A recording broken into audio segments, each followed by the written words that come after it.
There is a lot of things that are going on that are a little mismatched with what we can offer as professional real estate agents and what our consumers think that we can offer. Anybody feel that way? How many of you feel like you do a lot of babysitting, a lot of trying to convince people that you have a professional set of skills to help them get what they want, whereas your customer thinks they know everything and that really they chose you because I don't know why, because you're their sister's friend's daughter's, someone's related to you, neighbor person that kept in touch with them. And sometimes we even believe that's the reason, or at least that's the way we're going to get them to work with us, right? Is to be nice and to be friendly and to give them Christmas cards. How many of you sent out a whole bunch of Christmas cards this last year, right? To your customers, right? We do these things because we know that staying top of mind is important, but what happened to the idea of being the professional that everybody needs when it comes to buying and selling real estate? So today what we're going to talk about is what it's going to take to close 30 deals this year. I want to help. This is what Captivate is all about. And I guess I should introduce myself because a lot of you don't know who I am. So I'm a national sales coach. I've been coaching real estate agents and loan officers for about 25 years now.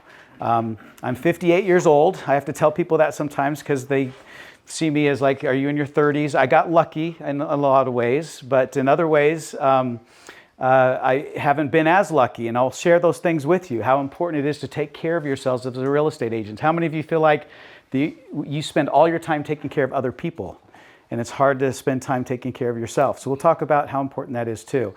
But as I've been doing this, I've actually worked in or with companies that have supported the real estate service offering, right? But I never wanted to be a real estate agent, ever. I actually got into this business initially because I hate to say it, real estate agents. I did. I was an investor. I worked with a home builder at first. I went and got my undergrad out here, so I'm not from Utah, but my wife and I met at BYU in the early 90s. We moved to Houston after we graduated. That's where I got my MBA. And all these years, I've worked with these companies. So I've worked with mortgage companies, I've worked with home warranty companies, with builders, all of these affiliate companies, title companies, to help them attract agents, because the agents were the sales force of all those companies. Like the whole world revolves, the real estate world revolves around you. Isn't that kind of a cool thing? I think it's awesome that real estate agents are the tip of the sword to help people buy and sell properties, which is, in my mind, the best possible business you can be in. There's nothing else that is sold or bought, and I think in this country, that makes such an impact on people's lives than real estate. How many of you have real estate and it's made such a big impact in your life in terms of the net gain that you've gotten from it? Did you know that 87% of America's wealth is in what?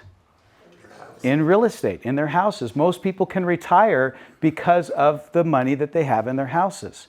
It's just such an incredible business to be in. But the odd thing about it is I went through all these years of working in, I've been on an executive team for about 15 of the last 20 years, helping these companies attract real estate agents to their business. Because how many loan officers do we have in here, by the way? 1, 2, 3, just a few. I thought we'd have a few more loan officers. We also have title. How many title officers do we have in here? Do you know why the title officers and loan officers are here? Do you know why? Tell them. Exactly. They want seriously, that's why they're here. They want your business. You actually lead the pack of all this. And yet, the other thing that's a little bit crazy about it is that most real estate agents get their 120 hours here in Utah. They learn how not to go to jail. They learn how to maybe somewhat do a transaction, but not all the way, because every transaction is quite unique. How many of you, like even after doing it for 20, you've been doing it for 20 years, do you run into like a new, interesting, unique thing that's happened, right? It happens all the time. Exactly. We're always kind of learning. So your ability to adapt and understand what's going on, but yet real estate agents get the least amount of support and training. Now, I'm sorry if you're brokers. How many, any brokers in here? You have a broker? Good. Yeah. Hi, it's so nice to see you. It's been a while since I've seen you. So we have brokers that are, what's the job of the broker? Keep them out of jail. That's true. It is. How many of you feel like that's what the brokers do? And even the brokers themselves, like, oh no, another problem came up. I feel like brokers a lot of times are like principals of high schools, right? They want to spend as much time as they can with all the kids to help with all the cool things that are going on. They spend a lot of their time just keeping the kids in order and not, all the problems. I won't say going to jail, but that could happen too. So being able to run a business and do it all on your own, wear all the different hats of what that means. You've got the marketing side and the sales side and the operations side and the accounting side all on your shoulders. And when I worked with all these other companies, we had a marketing department, we had a sales department, we have an accounting department, an operations department, and all these people kind of working in tandem to try to build and grow their company, right? And I was a part of that, and I love that. And yet, because I was normally or mostly on the marketing and sales side, I was out there trying to attract agents to our business. That's where this whole program came from. About 15 years ago, I started to build out a coaching or training program for agents as a sales force for all these companies that I was supporting, because it was the agent that, one, was the one out there getting the business, and two, had the least amount of support in order to do that or training in that area. Anybody feel that way a little bit? How many of you feel like you're learning as you go? Anybody feel that way? How many of you feel like, those of you that are just starting, like, I thought that I was going to make a ton of money here, right? Someone helped me buy a house, and I looked at my, closing disclosure, and it said that person made $15,000. If I made $15,000 even every just one deal a month, that would be good money. So I'm going to become an agent. So that's why we get a lot of agents, by the way. If some of you became agents for that reason, I'm not trying to put you down for that reason, but that is a good driver for wanting to be a real estate agent. There's a lot of money involved in every single transaction. And if all they're doing, like, what did my agent do for me? I went online and I did what? If I'm the customer, what am I doing when I go online? Find the house. I find the house that I want, right? And so I found the house. Zillow told me what the house is worth. How many people go to Zillow every single month? Anybody know? 134 million a month, the last that I read. It might probably be higher than that because it continues to grow. They claim that 50% of those people are actually looking to buy or sell property. 134 million a month. How many of you try to send hot sheets or listing alerts to your people and they still send you the houses they want to look at with links from Zillow? Oh yeah, exactly. They're just used to going there. There's reasons for that. We're going to start to get into the heart and the soul of what drives customer business. As a real estate agent, sales and marketing is actually your primary skill set. Did you know that?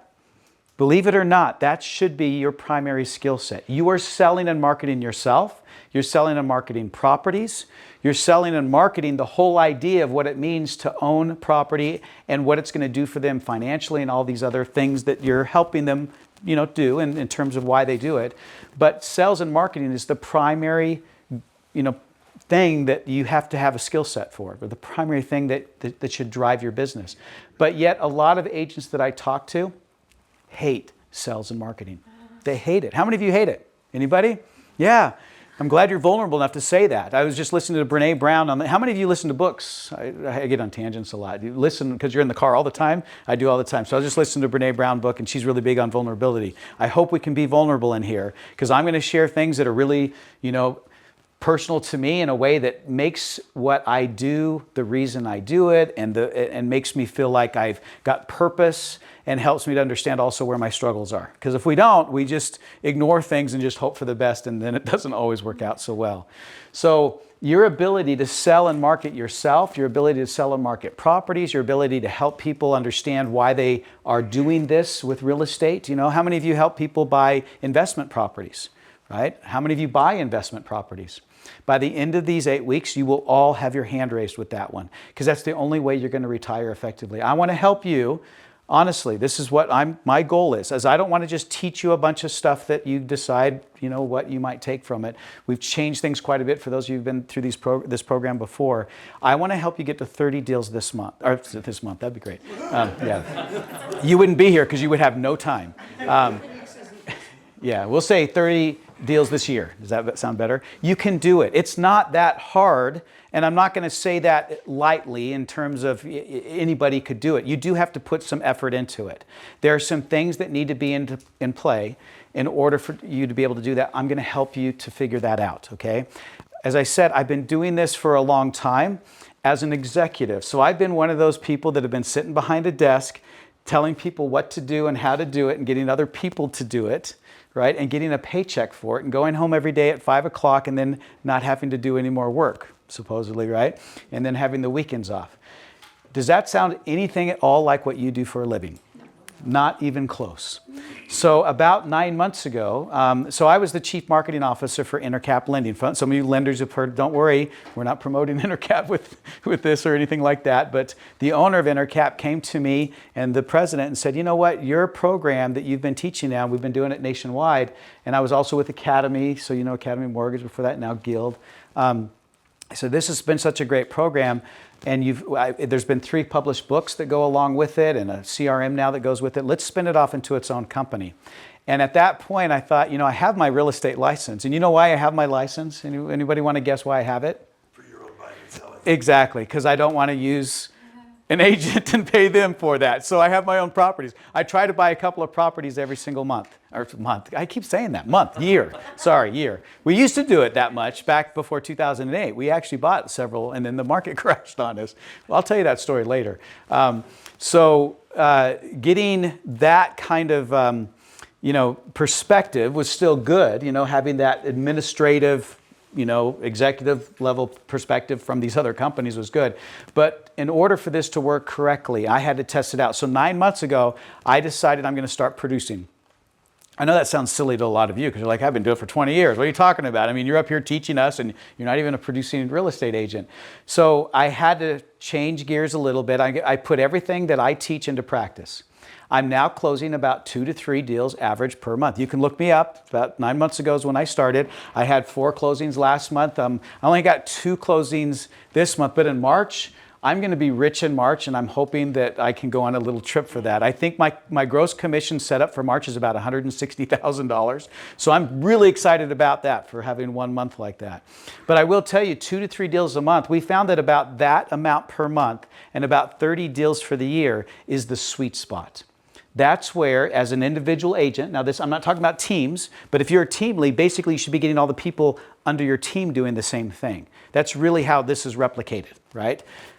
So getting that 2 to 3 deals a month is actually what makes you powerful enough to be able to make good money. When I say powerful, I like that idea of power, but it's really about making enough money, but also having enough time for the things that are important to you and your family. How many agents struggle with family relationships? Because basically you work all the time. Anybody feel like you just work all the time? Like, does it ever turn off?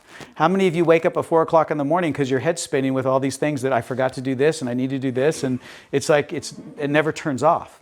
So I want to get you to the point with the technology that I'm going to show you and the best practices so that you can do 2 to 3 deals every single month. Now, at the same time, you should be setting yourself up for passive income so you can retire. Most brokerages, some do, but most brokerages don't offer 401k plans or retirement plans. And even then, it's a little bit hard, to invest in that. But real estate has always proven to be, and that's one of the reasons I'm in it as an investor, one of the best ways to invest in retirement. How many of you feel that way? Anybody feel? Okay, so every single person here, I want you to start buying real estate. 65% of the people that live in this country are homeowners. The other 35, on average, rent. Who do they rent from? Homeowners, the people that buy those properties. Do you have to go commercial? No. I think Trump now has decided to put a squash on any companies. Have you heard that? To buying lots of residential properties. That actually opens the door a lot for a lot of us. That's great. We don't have to compete now against bigger companies buying out lots of properties. We have a lot of properties out in Florida. And so, there are a lot of companies that were going in there and buying up a bunch of properties and then, pushing the prices up. But we'll talk about all this. So this is what I want to help you do. Throughout the next 8 weeks, and I'll show you exactly how this all works, I'm going to show you how to set yourself up so you're doing 2 to 3 consistent deals every single month. It's better to do it that way than to do 6 deals 1 month and do none for 3 months. Anybody ever done that before? Or 1 deal 1 month and none for 3 months. So going up and down a lot is not the best way to do business because it actually will drive you nuts, if anybody hasn't felt that way already. Consistency makes it a lot better. And being able to do it in a short amount of time. I spend 5 to 10 hours a week. My goal is 5. Of course, goals are different than reality, right? And we're going to talk about that. But I spend between 5 and 10 hours a week doing the 2 to 3 deals a month that I do. Now, many of you are doing this full time. So obviously you can even have more deals going through the pipeline if you want. But wouldn't it be nice to get 2 to 3 deals a month, and then you actually have time to spend with your family, and you actually have time to spend doing the hobbies or things that you like, or your friends, or whatever that is. That's what this business should be about. And I will say one thing that's really important about the sales and marketing effort is that you're not selling and marketing yourself anymore as a nice person that is helpful and nice to others and gives out nice things. I know I say nice a lot, but I want you to think of yourself as a professional, just like a CPA is a professional, just like a lawyer is a professional. People need your help getting ready to buy and sell properties. They don't need help opening doors as much as it appears to them that's what you do, and as much time you spend doing it. That's not your job to be a glorified door opener. I know you get paid during the transaction, but the more focus we put on the transaction, the less value we are to our clients. And I know 5 years ago, if you guys and gals have been in the business since then, that was the time to do that kind of transactional business because you could just churn through it, and that's how we got paid, right? There were agents during that time making so much money, it was just falling out of the sky because interest rates were so low. We will never see that again. Hopefully we won't see it again because now we're paying for it. It's not sustainable. So if any of you are wishing that we get to sub 4% interest rates, don't wish for that. It's not good for our economy. It's not good for our business. It's not good for us. It'll drive you nuts doing all the business. It might be a good year or two, and then we have to pay for it like we're paying for it right now. Does that make sense? Okay. So I'm going to teach you about sales and marketing, but I'm going to teach it to you in terms of today, how to set the goals for 2026. How to put the things in place that are going to help you meet those goals. Because how many of you have done goals every single year? You know, you write them all down because you know you're supposed to. Some coach tells you to do it, and then they go in a cabinet, and you never look at them again, and you go right back to doing what you always do, right? We are we're just creatures of habit. We just do the same things over and over again, but we see other people doing really well, it seems like. Social media has screwed everything up for all of us and our kids too, that everything seems perfect on that side of the screen. It's not perfect, but we can help you get to that point where you can have some consistency and then deal with the struggles as well as deal with the triumphs, okay? Sound fair? Okay, so how many phone calls do you think you have to make? I want to start with that. In order to get 2 to 3 deals a month, do you think? Any idea? 8 a day? 8 an hour? 8, to clarify 8. 8 in 1 hour if you spend 1 hour a day. Okay, you're seeing that right there. Yeah, okay, good. I'm good. Good reader. Yeah, great. So you probably heard that. We'll talk about the daily power hour. You talk to 5 people you know and 3 people you don't know. Anybody ever heard something like that before? Right? No, maybe? Yeah, okay. So how many of you get excited about making those phone calls every day? Yeah. How many of you actually do it to any degree whatsoever? Most agents don't. It's funny. We get into these pep rally, so I've taught in front of big groups. I've been a keynote before. I've been in front of hundreds, even thousands of agents before, and I could get them jumping up. Well, I'm not a big on that. I'm not the disco ball, F-bombing, kind of coach, but not saying that they're bad or anything like that. That's just not my personality. But I will say sometimes we can get really pumped up and excited about things like that, and we're going to go make our calls. How many of you actually do it consistently every single day? We don't like to do it. Why do we not like to do it? It's uncomfortable. We hate people. And that's why you got into this business? I got to look around here, right? That's why he's sitting behind the pillar right here. He's like, yeah. You don't know what to say to him. Yeah, a lot of times we don't know, what do we say to these people? I'll tell you what, if you hate it, guess who hates it more than you do? The people getting the call. We hate those phone calls. How many of you get like 20 phone calls a day from vendor? We now look at our phones. If it says no caller ID or it says spam on mine, it says spam. I don't even answer the phone. Yeah, you leave a message. I'm not talking to you. Now we have virtual assistants. How many of you have set those up yet? I'll teach you how to do that. But I have virtual assistants that answer my phone, and they decide if I should talk to them or not. And they sound like a person. It's funny. I get people that, oh yeah, I talked to Anna. Yeah, she's so nice. And Anna is not real. She's not, but she sounds real, and she makes them feel like that we paid attention to them, but it's good. You need to have things like that set up. But you do need to make phone calls, and we try to pass on a lot of things to other people, but I'm going to teach you who to call and what you can offer and what's going to help them get to the next step of what they really want. Believe it or not, they're not shopping for an agent. That's why you hate calling them, and that's why they hate getting your calls. But you know what they are shopping for? What are they shopping for? Information. I like that. Be more specific in our industry. What kind of information? Most of them aren't even shopping. Valuable. Okay, valuable information. Lifestyle could be a part of it, right? They're at different stages of what we call the homeowner life cycle, and we'll talk about that. When you know where they are and what they want, and you make this a service call, you're helping them get what they want. All of a sudden, you're there to help them, and they want to talk to you. When you're trying to sell them something, they do not want to talk to you, especially when you're trying to sell them your services, even if they want them. As crazy as that may sound, that's just the way things work. So let's go through and talk about what I mean by this homeowner life cycle. We base this entire program. We've actually, so I know you've been to lots of CE classes before. Some are good, some not so good. We spent over $4 million just in the R&D component of this. We actually spent the time and the effort. Luckily, I worked for these great big companies that had a lot of money to do this, because us as agents have no money to do all this kind of stuff, right? We're just small business owners trying to get the next deal. And that makes sense. But if you can run your company, your business like a real business does, you'll be surprised at how effective you can be at building and growing at a business level what you're trying to do, even if you just are a sole agent. But you have to understand the customer. It's not about you, it's about the customer. So that's the biggest mindset change that I want to give you right now. This is not about you anymore.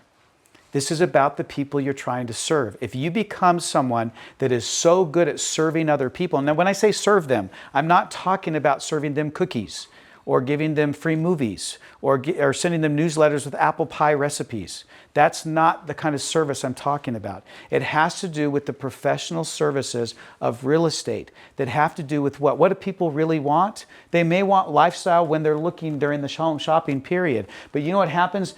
Our transaction happens during these three right here, and almost all of us spend all of our time right here. We talk about sales pipelines.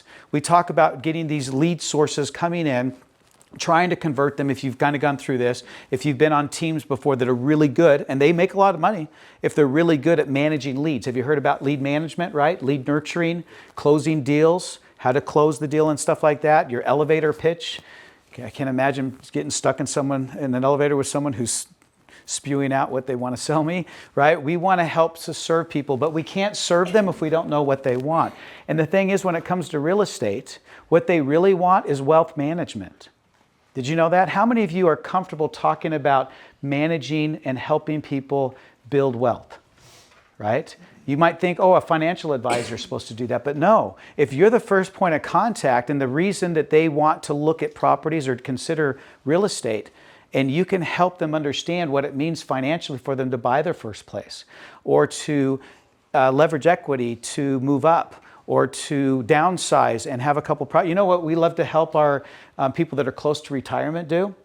One of the best things they can do, I help my mom do this, and she's ready to buy more properties, is sell your big house that you have to fix up now because it's 20 or 30 years old. You know how much money is being pumped into these old houses to keep them up? And there's 2 people that live in there in a 6-bedroom house or something like that, these great big homes. The only time any of those rooms are filled are when? Christmas and Thanksgiving, right? So we teach them, sell that big house, buy a little patio home, then buy 2 more properties, right? You'll put as much money down on those properties so that the 2 rental properties will pay for all 3 mortgages. So are they living rent-free or mortgage-free in a sense? Yeah. Basically they're not paying money out, because that's what it's about. It's really about paying money out. And then what's going to happen to their nest egg throughout their retirement? It keeps going up instead of going down. Isn't that one of the biggest fears about retirement money is, am I going to run out? Am I going to be able to leave my kids with something, after this is all done? Actually buying 3 properties, we have not only just do we have a formula for this, we have a whole program for it. One of the things that real estate agents struggle with is there's nothing of any substance other than I am here and I will do whatever you ask me to do. Anybody feel like that's what we do as agents? Whatever you tell me to do, I will do. I'll do it for whatever money I can get from you, right? And in any way that I want. And we're chameleons in a lot of ways. We're not even consistent in the way we do it. You're my friend, and you don't question my commission, so I'm going to charge you 3% to help you sell your house. You're this jerk that just called me up from a lead source that I pay for, that I'm going to already have to do splits with, and you're telling me that there's no way you're going to pay me more than 1.5%, and I need the business so bad that I go ahead and do it. So I don't even like you, and I'm giving you a better deal than the person that I like. Does that make sense? It doesn't. Do we do it all the time? All the time. All the time. Because what are we trying to do? What's our goal? Get a dollar. Get whatever we can from whoever we can for whatever we can. Right? Is that a good business model? It's not for sustainability, but we have to do it. And then we get upset that people don't respect us. We get upset that people want to talk us down. We get upset when that agent puts the big billboard out or the big signage out there, I'll sell your home for 1%. We get upset when we put an offer in for 3% on the buyer side and the person says, yeah, my seller isn't willing to pay more than 1 or 2% or something like that, right? And so we're trying to do what we can with what we can, but businesses don't run that way. A good business has a sustainable set offering with a set menu of items that they give, right, that they provide, and they stick to it. It's called their brand, right? And their brand isn't about being nice. If you go to a BMW dealership and you want to buy one of their cars, but you walk in and say, hey, I was just at the Hyundai dealership, and they have this really nice car that's kind of like your car. It's only $35,000. Yours is $80,000. If you'll sell me your car for $35,000, I'll buy it. What would the BMW dealership tell that seller, that buyer? Go buy your Hyundai then, if that's what you want, right? But what do we do as real estate agents? Sure. Okay. We'll throw in formats. Yeah, we'll even add stuff to it. Yeah, please don't tell anybody what I give. Have anybody ever said that before? Okay, I'm going to give you that deal, but please don't tell anybody that I did that, right? Being able to understand who you are as a real estate agent and in your business and what you offer and sticking to it actually will gain you more business and more respect than being everything to everyone. And so I want to help you put your offering together in such a way that you build that kind of reputation so that the business comes to you. And many of you that have been in this business for a long time, you've probably kind of rolled into that, but it didn't happen intentionally. It just kind of, you kind of got tired of dealing with the people you didn't want to deal with. You got enough business coming in, so you started saying no. For the first 10 years of most agents, they don't even know what the word no means, right? Or they can't say it. It's hard, right? But you get to a point that you can. But wouldn't it be nice to get there sooner? And wouldn't it be nice to be able to get in front of a client and present a set of services that are so distinguishable that it doesn't look and sound like every other agent that's out there, like their brother-in-law, friends, neighbors, kids, son, whatever person that might have their real estate license. If you want professional services to accomplish your goals of wealth management, of buying and having money throughout retirement, or of getting that first home and understanding what that means in terms of a buy versus rent scenario, if you can help them see that value proposition from you clearly enough, they'll tell other people about it. You'll gain the reputation for it, and the business will just come flowing in. But you have to decide what you stand for. How many of you are the real estate agent for the Wasatch Front? And every now and then you go to Park City and Vernal and maybe even Park City, or I said Park City, St. George. Anybody do that? No? Yeah, we do it. A lot of people do it. Most of you don't want to admit it, but we do that. Did you know that if you can pick one area and dominate it, you'll actually do more business and you'll put less miles on your car? So we'll show you, huh? Yeah, we'll show you how you can do that. Some of the best agents out there, actually, how many of you know agents that dominate an area? Like you see them all over, whether it's social media, whether it's at the city council meetings, they might even be on the city council in their area because they've learned how that lifestyle, you said lifestyle, is so important to the reason that people buy and sell properties. And that gives you an edge up over people that aren't, or agents that aren't focused in on an area. Because when you try to be everything to everyone, what are you really? Nothing to anyone. Have you heard that before? Okay. So in terms of this life cycle, I want to teach you about the 6 stages of the homeowner life cycle, right? What happens during the home shopping stage? Do you know how much time people spend shopping for a home? in average on this country? Do you know how much time they spend thinking about it, planning for it, and then finally doing it? The time frame that all happens? Anyone know? About a year. It's about 1 year. When do they finally contact you? 10 months in.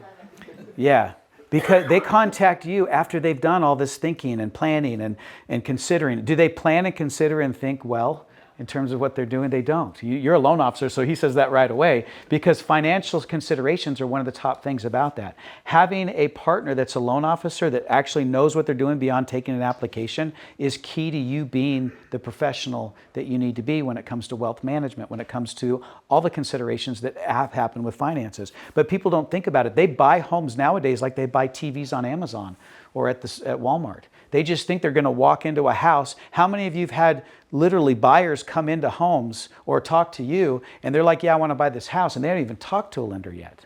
They don't even know what they can afford. They think they do, but they don't, right? So how do we get them to a point where they're working with you well before they're actually shopping for a home? Because guess what? At this level right here, we're dealing, especially right here, we're dealing with so much competition that it's not even worth dealing with that competition. If that person has already made all the decisions and all they need you to do is what? Open up a door or put a sign in the yard, their value or your value to them is very minimal. Because how many of you can open up a door? How many of you can put a sign in the yard and put the home on the MLS? Right? So what do they think of your value proposition, of your set of services to them at that point? It's very minimal. So what's the common denominator when it comes to the three primary value propositions of anything that we buy or sell in this country? Cost.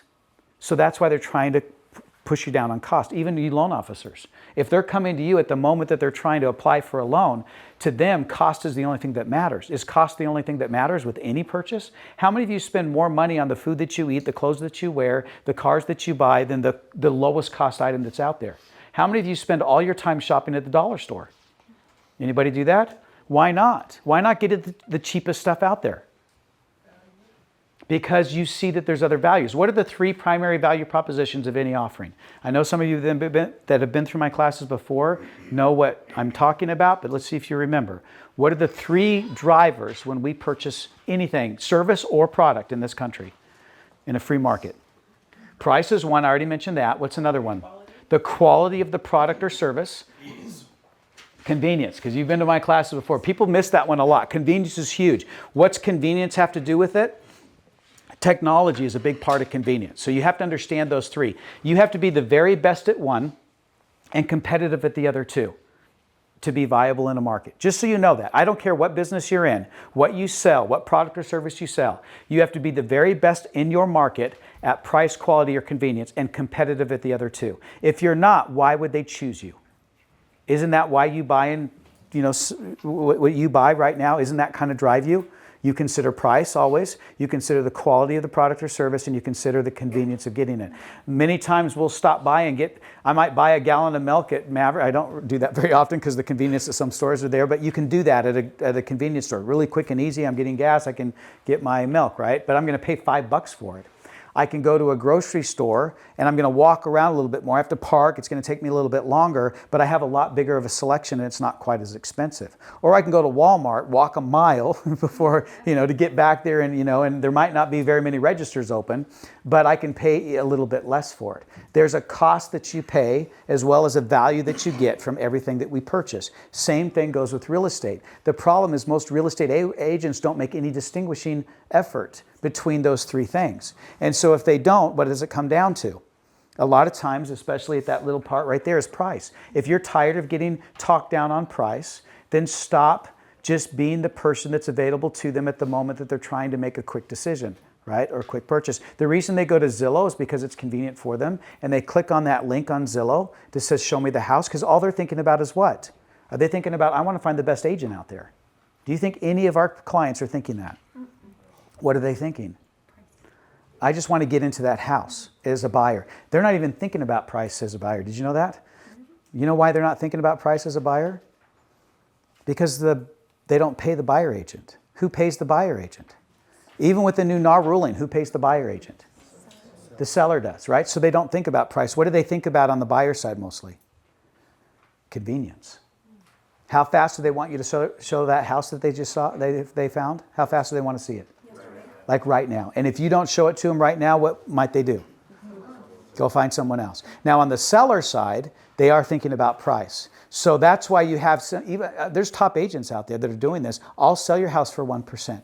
And they're killing it. I know one agent that sells 100 homes in a year. I don't know how he does it because he must not have a life otherwise. But he's doing 100. But his shtick, his selling proposition is that he'll sell your house for 1%. Now, if he does that, kind of like Walmart, if Walmart is going to sell at the lowest price, are you going to get the best customer service at Walmart? No. Are you going to get you get some convenience of a lot of things being there, but still, I mean, just the way you have to park and where you have to walk and come back to there's not a lot of convenience to a lot of that, right? So people decide what they want, but price is a big factor in this. I will do what's going to get me the most money. We live in Utah, and especially if you're in Utah County, we have a lot of cheap people. Anybody notice that? Yeah. A lot of DIYers that want to pay the least amount possible, and you have to decide who you're going to work with too. Okay? But I will tell you that within this life cycle, they spend about an hour. It's important to understand that. A year, sorry. They spend about a year shopping for homes. If you can help them in the very beginning stages of that, you'll actually be more valuable to them, and then the cost doesn't matter anymore. Because when you bring value to an offering that goes beyond the transaction, then it's no longer about how cheap you are. It's now about what you're giving them that they need, that they're not getting otherwise. And I promise you there's a lot of need there. When they go under contract, do you have your under contract services dialed in? Are they so dialed in that no one gets left behind, that every single document gets done? I have a TC personally. There's no way I could spend 5 to 10 hours a week in this business doing 2 to 3 deals a month if I didn't have a rockstar TC. So that's one of the goals you should have this year, is to find yourself a TC. Because you cannot possibly be the best marketing and salesperson in your business if you have to manage every single document, every single addendum, every single deadline on all those things. You'll forget something. How many of you feel like you have 100 things in your head all the time and you know that you can't possibly keep them all there and you forget? So I can't even remember. I have my son back here doing the video. I'll call him by his brother's names more than I call him by his name sometimes. I forget a lot of things is what I'm saying. So knowing how to keep them excited and interested and going strong under contract. Then they close. How many of you have a closing? We call them SOPs, and we'll talk about this in a minute, but standard operating procedures for every single one of these stages. These are so dialed in, and we did this just like a business. That's what my job was before I went out to be an agent. When I was with these executive teams, we created standard operating procedures for everything. We taught everybody that were within our realm of responsibility of what we had to offer, how to do exactly what we wanted them to do to make sure that our offering was consistent all the time. How many of you have been to a restaurant before, your favorite restaurant? You can think about that restaurant and the favorite meal that you have, and it's amazing every time you go, right? But when you go, like a month later, there could be another chef in the kitchen. There could be another waiter. It even could be a different time of the day and you're not getting the same people. But that meal is the same quality of what you expect every time that you go. Anybody know what I'm talking about? How does that happen? Systems and procedures. That's right. There's recipes they follow. Everybody knows exactly what they're doing. One of the biggest problems we have in real estate, we don't have those set procedures. Like I said, we're doing whatever we can, whenever we can, with whomever we can, and we get caught up in this idea of helping all these people, but we end up not necessarily helping them well. And that's where we struggle.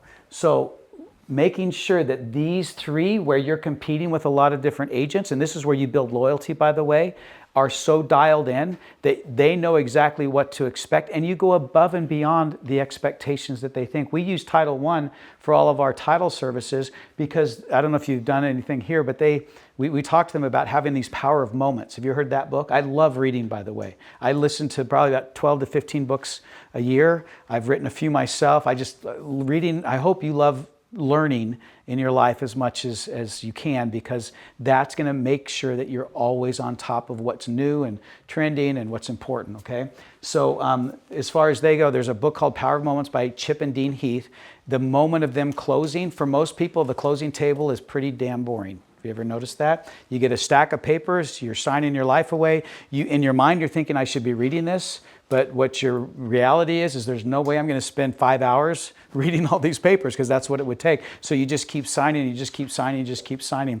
And then you walk out of the room thinking, what the hell did I just do? 30 years of my life is now committed to this house, and I hope everything works out. So we create celebration rooms. You can get themes here. We have people that are, inside those celebration rooms. They have cake and not real champagne, but the Martinellis and sparkling sodas and stuff like that. They have themed ones for football and all sorts of really fun things here. We try to make it a celebration. That power of moments is part of it. I'm just sharing that with you because every single one of these stages has that key element of distinction that makes your clients remember you and why they worked with you. And then they want to share it with others. Make sense? That's how businesses do business. When you go out and buy a car, for example, I used that example before.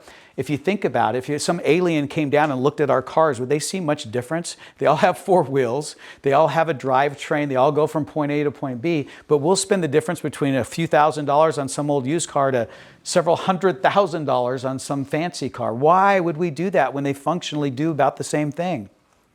Why? Experience, right? The leather seats and the Bose stereo, as well as how quick the car goes or how it looks and all those different types of things. You need to distinguish your business like all other businesses do within their offering so that people know why they choose you. And many times the reason they choose you is because you bug them enough. We even get told, as I hate to say it because I'm a coach and I work with a lot of other great coaches out there, by the way, but a lot of times what they're teaching them is just be out on top of things. They call it top of mind marketing. Don't let them forget you. My monthly newsletter and my 10 posts a week, and we kind of get caught up in this idea of just reminding people that we're out there to help them when they're ready to buy or sell properties. And we're all trying to do it during this little time period right here. Literally, most agents' sales and marketing efforts are right here at this point of the life cycle. Worst place to be because it's shark-infested waters. I'll show you how to do most of your business over here. So after you get through the transaction, do you know what everybody wants to do? And we found this out because we used focus groups. We did it just like these big companies. That's why we spend so much money. We talk to the people that are doing business with us. What do they want after they move into a house? Do you know the average person has 5 things they want to do to improve that home? On average, 5 things.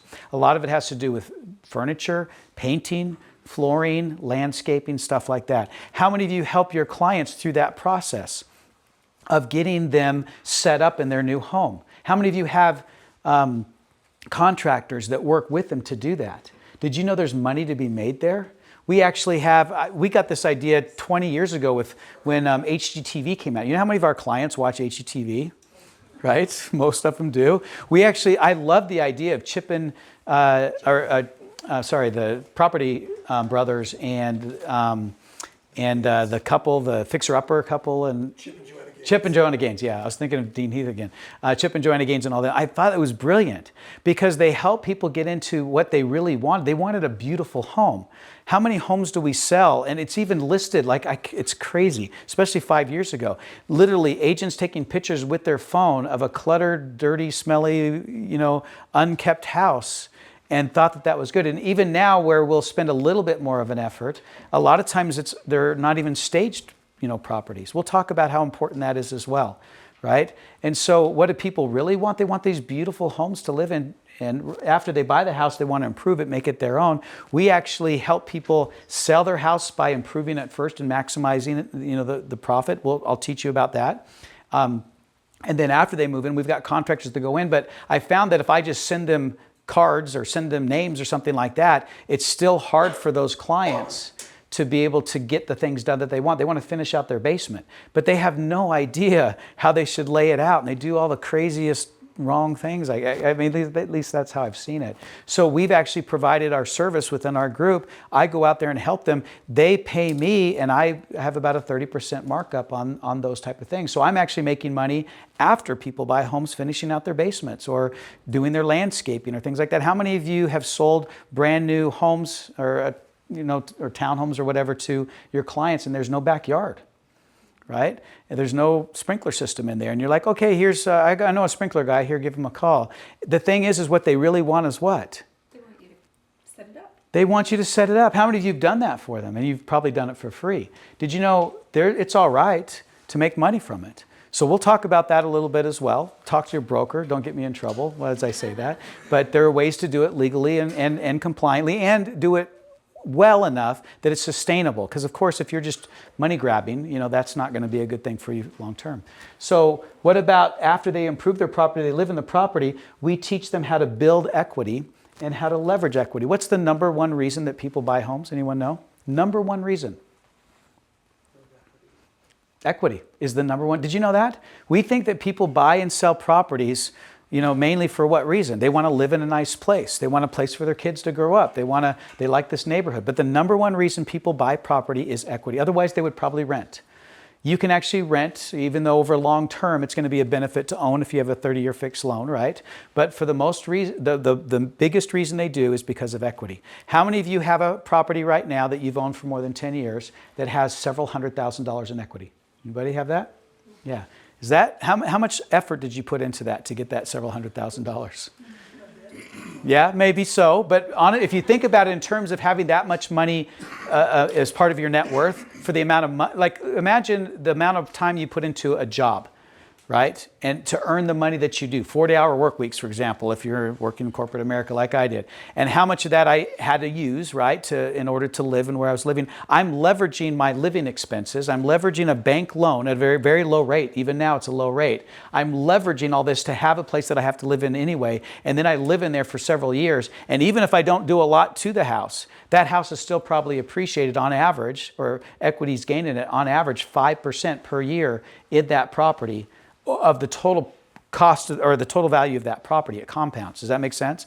So example, if I only put $10,000 down or $100,000 or whatever it is down on that property, that's my out-of-pocket expense. But I'm making equity. I'm making gain on the total value. Does that make sense? That's what's really important about investing, by the way, and we'll talk about this down the road, is that if I buy a $500,000 property, but I only put $100,000 down as an investment property, and I leverage a bank loan in order to pay for that other $400,000. But the renter, or if it's my own property, that's what I'm going to pay to live there anyway, pays that part of it. I've only taken $100,000 out of pocket. If that property in Utah over a 60-year average gains in equity 5% per year, it's a 5% gain on 100,000 or is it on 500,000? So what's a $500,000 5% gain per year? 25%. Does that make sense? $25,000. When I say 25%, because I only spent $100,000. Does that, you understand that equation? So, yes. I don't want to steal your time, but I have an example of this. I actually did a short presentation on this recently, and I used an actual property that I bought. I bought it 11 years ago. I put $40,000 down on it, bought it for $160,000. It was a duplex, and I ran the numbers.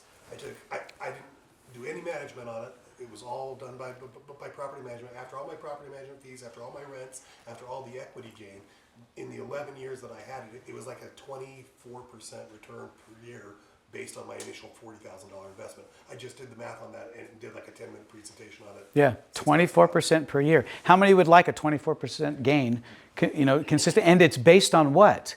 Real property. It's not some stock in some company. If I buy stock or gold, even a commodity or something like that, no one's going to give me a loan on it. Or if they do, it's going to be a really high interest loan, right? No one's going to rent it from me. Right? I can't buy stock and have them rent it from me, or buy gold. They're not going to rent that, right? So that's the power of real estate. I didn't calculate any of the tax advantages for owning it in that math either. 4 ways you can make money: cash flow, equity, right, which is appreciation gain and principal buy down, and then tax. Tax is huge. As a matter of fact, I'll introduce you to multiple books throughout this. The tax accountant, the CPA for Kawasaki, or Kiyosaki, thank you very much. Rich Dad, Poor Dad. His CPA wrote a book, Tax-Free Accounting, or Tax-Free, I'll show it to you. Sorry, I have so many things in my head, I can't keep them all straight. But that's one of the best books you should listen to about the tax advantages that you can get. As a real estate agent and as an investor, you should be paying hardly any taxes whatsoever. If you're paying a lot, if you're not ready this year for what you could do in terms of your tax benefits, as well as someone retiring and they don't have tax benefits, I'm telling you, real estate's one of the best things you can invest in. We teach, when I teach classes on this, basically if you imagine a pie diagram, if you split it in half of any of your retirement investment, or what you're going to plan for retirement, should be in real estate. 25% should be in stock, and 25% should be in commodities. When the commodities or stocks increase by 10%, you sell the gain, put it into the other side, because they kind of go up and down. Does that kind of make sense? But 50% of what you put into your plan for retirement should be in real estate. And we'll teach you how to do that. But not only will I teach you how to do it for you, I'll teach you how to do it for your clients. I have one client right now. We sold a house. This was about 2 months ago, their parents' house. We sold it so quickly in a market that's so soft, and it sold for the highest amount that any house in that neighborhood had sold for. They saw that. That was tangible evidence of what we provide. And I'm going to teach you how to do that. Their kids, so the daughter and son-in-law, asked us about what we had done to help sell their property, and they had seen a video that I'd put out about what we're talking about investing in properties. Long story short, it's 2 months later, they've already bought 5 homes. 5 properties, this one client, because I taught them how to leverage equity in the investments that they already had, or I'm sorry, in the property they already had, and other investments they had done. Now they bought 5 properties. They already have renters in all 5 of those properties, and they're so excited they're thinking about buying more properties. It's nuts how well real estate investing works, whether you're buying it for your own use or you're buying it for others. And we'll talk about how to do that. But that's what this homeowner life cycle is all about. So I'm going to teach you over the next several weeks, 8 weeks, how to take this information that we've gathered for opportunities to help you build business before and after the transaction, and then how to build loyalty during the transaction. Does that make sense? So this is where we actually capture opportunity. You know why this is so great to capture opportunity during these stages of the life cycle? There's no competition. If right now you're thinking about, I'm competing, even in this room, look at all you agents right here in this room. In a sense, you're all competing against each other for the business that's out there. Like I said before, in this state, we have about 28,000, I think it's been dropping, so I don't know the actual number right now of licensed real estate agents. We barely have that many homes for sale. There's just not enough homes for sale, or people selling their homes, for the number of agents to have 2 to 3 deals a month. So it's only going to be the top 10 to 15% of agents, like in any kind of company sales effort, 80-20 rule, you've probably heard that are really going to do the top amount, the majority of those sales. That can be you, because they're not any smarter. They're not more hustlers. They don't have this secret way of getting these leads in. They have determined what they offer, and they've done it in such a way that it separates themselves from other people that they're competing against, and they just rinse and repeat. They just keep doing that. And we'll talk about how that's done. So this is how this is going to work. I'm going to show you how to take this area of the life cycle and dominate that within even the people that you know. You don't have to go out and buy leads if you don't want. I do have a lead source that I use since I started this. I decided to try it out as a test. It's only been 9 months. It's Realtor.com's Upnest. It used to be Opcity. Have you ever heard of that? And I'm not saying one's better than the other. They called me, it was about a month ago, that one of their top sales guys calls me up and wants me to buy a whole bunch more. He said, right now in the nation, you are the highest converting real estate agent that we have. And I've only been with them for like the 8-9 months during that time. I'm closing just with Opcity I've closed about 12 of their leads that have come to me. I've talked to other agents that have used it, and they're the crappiest leads I've ever seen. They literally said, these are the worst leads. We can't get people to answer their phone. We can't get people to, respond. All they care about, because we talked about where they're coming in at this stage right here, they're competing against their brother and sister-in-law and all these other people. But we've distinguished our offering. I say we because I have a few of us on our team that help to separate us from others that we're competing against in such a way that they choose us. And I'll teach you how to do that too. So even if you're buying leads, if you're not just using your SOI, you can separate yourself from other agents if you have a distinctive offering that they understand that's in their benefit. It's not about you. You don't have to put out a bunch of self-promoting videos every week on Instagram in order to make people want to work with you. It's not about your Photoshopped face or your AI one now. And nothing wrong with that, because I've even used AI for headshots. That's going to be the reason they pick you. They're going to pick you because you understand wealth management. They're going to pick you because you understand how to give them what they want in terms of building and growing equity as well as having the house of their dreams. I want you to build on top of it. And it's not an either or. Be the nice person. Be the trustworthy person. Be the person that they like. Bring them cookies. I don't care. Take them to a Marvel movie and rent out a theater. Do it if you want to do that. Give them a pumpkin harvest, pumpkin party, whatever, if you want to do that. I don't do that, but if you want to do that, I think that's fine. But that's not going to make you any better or different than any other agent that's out there, and why they should choose you. They should choose you because you can give them more of what they really care about, and that's in their wallet. Right? That has to do with the reason that they buy and sell property in the first place. We have programs for it that I'm going to teach you. We have a program called the Pathway to Qualification. We use this with first-time buyers, and it works like a charm. Imagine calling up anybody in your SOI, or we actually have agents that work with property managers, and they offer a split with the property manager, and they give them their entire database of all their renters. Why would they do that? Because if that agent started calling them up and saying, "Hi, I'm an agent, and I'm going to bother you to death until you finally call me up and have me, help you look at a home," and they're not even ready to look at a home, none of that works. It's all backwards. It's backwards because it's focused on the agent, not on the consumer. What does the consumer want? So we ask them, you know what the biggest concern that most first-time buyers have with buying a property? Can I do it? Is it possible, right? They're not thinking about which house they want to get or if it's a good time in the market, right? Or there's a good deal over here, over there. They're like, I don't know if I can do this. Financially, it scares the crap out of me. That's what they're thinking about. If you can alleviate that fear, then they want to work with you, because you know what it's one of those crazy things. It's almost like, if you guys or gals out there, remember when you're like 15 years old or 13 or whatever you were, when you asked out that first person on a date and it scared you to death, but you were also so excited or wanting to do it that you forced yourself to do it. Do you remember those awkward moments? Is that a good analogy? I don't know. Some of you are giving me that weird look. I remember that pretty well. I remember that first girl I tried to ask out, and I was like as nervous as could be, but it didn't get me from not doing it.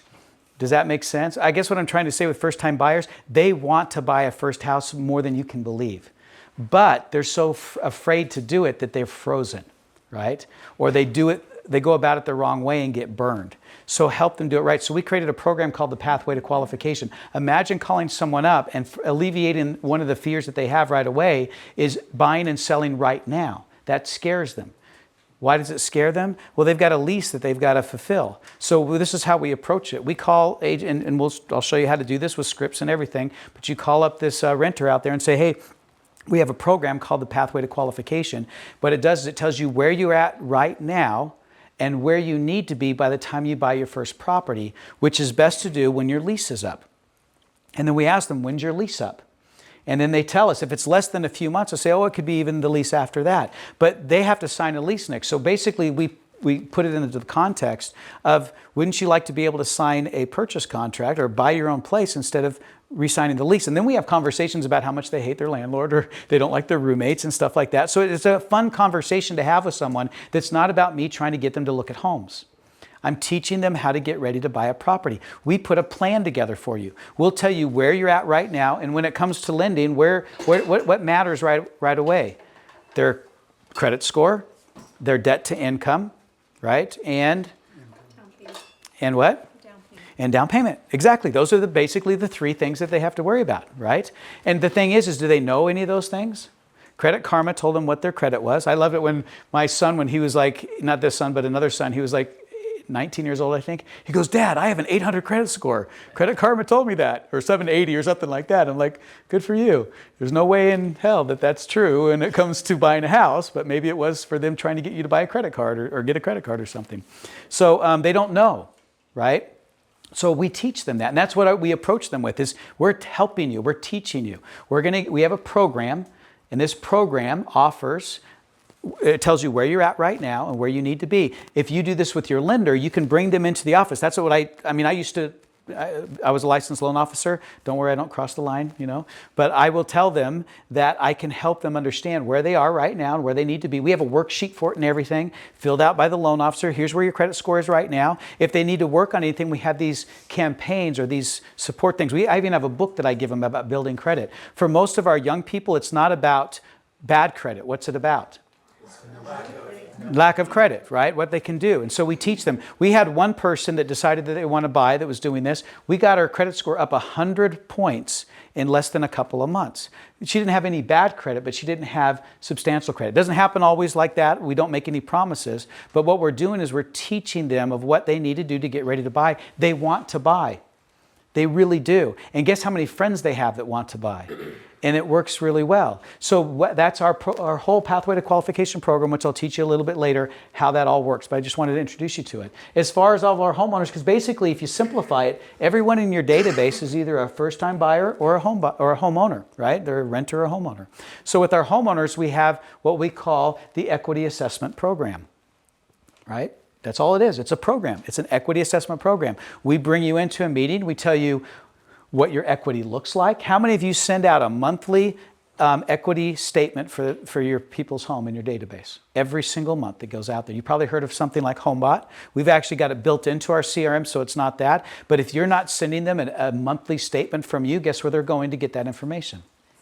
They're going to Zillow. And it doesn't give them any sort of statement. All it tells them is what they think their house is worth. And if you look at the row of houses on Zillow, it's funny. We'll see it even on our own row of houses. You'll see 1.1 and 650 and 895. And they're all pretty much in this, they're all next to each other, about the same size homes. I mean, it's using algorithms and information that's, has a lot of variance to it. And yet when people see that number, what do they think? That's what it's worth. That's the number, right? For good or for bad. I love it when it's really low. I'm like, yeah, you're right. That's all it's worth. No, so we want to give them a real statement. We want to let them know you've got a pro on your side now. Someone that really understands this market, that understands home equity value and what you can do with it. Did you know there's 5 things they can do with their home equity? And we start with that. We have a conversation with all of our people, and we have statements that go out and reports and stuff that matter to them. Not general newsletters that go to everybody, but a home equity report that goes for their house. If they have multiple properties, for each one of their properties. It tells them exactly what that house is estimated to be worth. Of course, we give them a better estimate when we work with them directly, and we'll talk through about what that all means. That makes sense? But there's 5 things they can do. Do you know what they are? The first thing we start with is you can pay off your home and debt sooner, right? You're not going to maybe profit from that, but you will eventually, so don't worry. The loan officers, you guys know what I'm talking about with debt consolidation. Right now, do you know what's going to happen as soon as interest rates go down below 5%? Or below 6%, I should say. Everybody's going to jump back into the market. They're going to jump in the market, but they're going to refinance is going to go over, they're just going to skyrocket, right? The loan officers are just waiting for that to happen. He's so excited right there because that's what's going to happen. Why are they doing that? Do you know why they're doing it? You're not even thinking about it because if they're not buying or selling a property, it doesn't matter to you, but it should matter to you because if they're your lifetime client and you're working with them about wealth management and about their net worth and things like that, which should be your role with them, in conjunction with your lender and others that can, financial advisors, CPAs. I have a team of people that know exactly how to support my clients. I don't have to be everything to them, but I have a team that can be, but I'm the point person. Does that make sense? That's why these lenders are here, because you are the point person. So be the point person. Don't just pass them off to people. Be the point person. Understand it for yourself, for your own finances, right? So they can pay off their debt and home sooner. How many of you have paid off your home already? Anybody here? It's the best thing in the world. Do you love that feeling? It's all paid off. Now, I leverage my home towards buying other properties, but I do it in a way, which I'll show you, that makes sense financially in terms of an investment. So it's still a paid off home as far as I'm concerned. But I have several homes paid off. What's that like in terms of financial freedom, right? How many of you would like to have a property paid off? You can do that, and equity can help do that. So we talk about that. They can also move up without changing their budget. They can downsize and buy investment properties. They can invest, of course, in that. There's basically, I'll teach you the 5 different things they can do. We pull them in on meetings to help them plan for wealth management through real estate. Here's the crazy thing about it. People get calls all the time from Fidelity or from these other places about wealth management for their 401k. How many of you feel like you have a handle on your 401k and your mutual funds and all the understanding of what's going on? You just throw money in there for the most part and just hope for the best. Anybody feel that way? But one thing that's very tangible to our customers that they can see and feel and touch when it comes to their own wealth? Their real estate. They know that their house, like, oh, I can't believe my neighbor's house just sold for $900,000. I bought it for $400,000. That's $500,000 that they're sitting on in terms of equity. Is that not crazy? And is that happening a lot out here, especially in Utah? You know what the average homeowner in the United States, not just Utah, because Utah is even higher, but the average amount of equity that homeowners have across the United States? It's around 300. It's $278,000. It was over 311 before the market started to soften a little bit, but it's around 300. How many of those people do you think have $300,000 saved in any other way? Any way whatsoever? Even if they've been working for 20 or 30 years sometimes, right? That's where a lot of their wealth is coming from. When you talk to them about how do you manage and leverage that equity, how much of that equity is earning them anything right now? Like if I have $300,000 in my home, is it working for me? It's earning nothing. If you could teach them how to make it work for them so they could even earn more from that, if it's leveraged safely and smartly because you're going to help them, right? Your financial advisor could be involved, your CPA can be involved in all that. They can actually multiply that wealth. Why do you think people invest in properties? Because it multiplies that wealth. You were talking about that one property you bought and you've made 25% a year. You bought it for what? How much? 161. And how much is it worth now? 5.25. Okay. What if you had bought 10 of those? Precisely. Okay. So that's what I want to teach you how to do. Now, do you have to do it all at once? Do you know what the market's going to do? We call it dollar cost averaging. My wife and I, we buy 2 properties every single year, right? That's just what our goal is. Sometimes we'll buy more than that when it makes sense. Sometimes, well, usually we don't buy less than that, but that's what our goal is. We have it part of our goal. Your clients can too. Imagine if all your clients now that have $300,000 of equity started buying properties. Many of the deals that I'm doing right now are basically people buying investment properties. My mom, who's 78 years old, right? I helped her sell a house that she moved out of with my sister, and now she's selling the house. Guess what she's doing with the money that she's making from that house? Buying 2 properties from that, right? It's the best, in my mind, way to leverage wealth, right? Or create wealth, through leveraging real estate. Okay? So, is this good stuff so far? Yeah. Is this helpful? Okay. You want to get to the real stuff though. Like how the heck am I going to do this? So this is what we're going to go through. In terms of lead gen, if you don't have leads coming through, you're losing opportunity all the time. Most likely you have people in your database right now. And when I say that, SOI, you've heard that term before, sphere of influence. There are people buying and selling properties within your sphere of influence all the time. You just don't know about it. You're hoping to skim some of that off. You only need 1 deal a month to make some good, decent living. So that's what a lot of us live on. But if you could get 2 to 3 deals a month and you are aware of where they are in the life cycle and what they need, then you can start offering all of these great things across each one of these 6 stages, and the deals will come, right? Because of that. And again, it's about giving them something of what they want, a value that's not you selling yourself during a small little period of time right here. This is where most of us are trying to get leads. And then if you pay for a lead right here, how much are you paying? You know what Zillow charges their flex agents? 2 of our top teams in this state right now use Zillow leads. You know how much they pay per month for those leads on average? $100,000 a month. A month on those teams. But they have an ROI, but it's squeezing even more. It's getting even harder to compete with it because of all the other companies taking those same leads because people are going to different places and selling them out there. Their job is just to sell leads. That's all they do. That's how Zillow makes their money, is to sell leads. That's how Realtor.com makes their money. So they're trying to do it, but they're all trying to do it right here. And as many agents as you are out there in this state and all across the country are trying to get those leads, the competition is as fierce as it can be. But imagine now you have the opportunity, client referrals and backup offers, client referrals, dinner party reviews, contractors, before and after home maintenance, all these different ways that you can generate leads. How many of you have an online presence that's so dominant in your particular niche or geographic farm that people choose you because you're not an agent, you're a professional in a particular area or a professional in a particular buyer type? Most agents aren't.